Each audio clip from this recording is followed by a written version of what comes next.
Gusto kong masilayan ng aking pamilya ang aking pinakamasayang araw.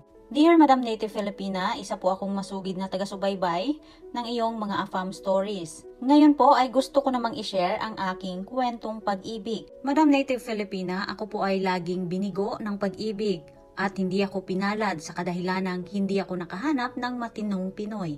Ngunit hindi po ako sumuko hanggang dumating sa aking buhay ang hindi ko inaakalang magseseryoso pala sa akin.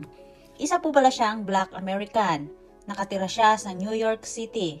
Ngayon ay 24 years old na siya at ako naman ay 30 years old na. Mas bata po siya sa akin ng 6 years. Nagkakilala po kami sa dating site na Christian Filipina. We have a lot of things in common. Kagaya po ng parehas kaming mahilig sa pet like aso. Sinabi ko sa kanya na may dalawa akong alagang aso at doon tuwang-tuwa siya. 4 months pa lang po ang pag-uusap namin online ay nag-book na siya ng ticket papunta sa Pilipinas. Madam, nung nakilala ko po siya sa personal ay napakabait at marespeto po niya. Matangkad po siya, madam. Nasa 6'2" ang height niya at ako naman ay 4'11" lang. Napakaliit ko, madam. Hahaha. Patay. Lagot. Fast forward, madam, ay na-meet ni Afam ang buong family ko. At doon na din siya kaagad nag-propose ng kasal. Nagpaalam siya sa aking mga magulang na papakasalan niya ako. At pumayag naman po ang parents ko, madam. Fast forward, bumalik po si Afam sa pangalawang pagkakataon at binigyan ako ng extravagant wedding. Kahit 24 years old pa lang siya, madam, ay napaka-responsable at may pangarap siya sa buhay. Kahit kailan ay hindi niya ako binigo sa kanyang mga ipinangako.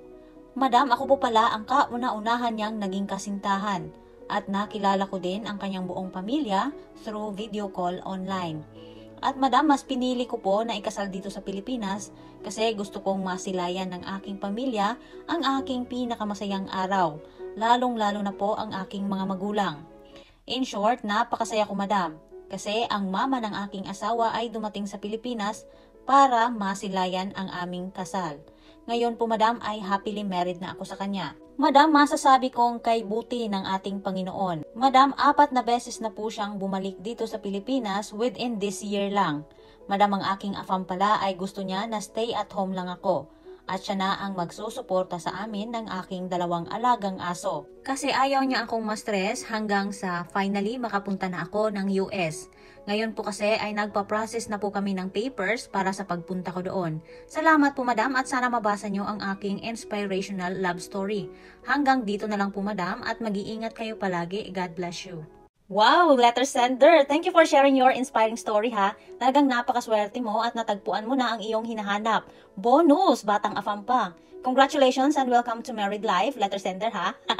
Paniguradong kinaya mo naman, no? Kasi nga nagpakasal ka naman. Ang tangkad, no? Grabe, 6'2" ang height. Paniguradong pati armas niyan, madam. Anyway, masaya kaming marinig ang iyong successful AFAM story, no? Kaya lang nabitin kami ng konti. Akala ko pa naman may something extravagant pasabog. Wala, okay lang, joke lang, madam.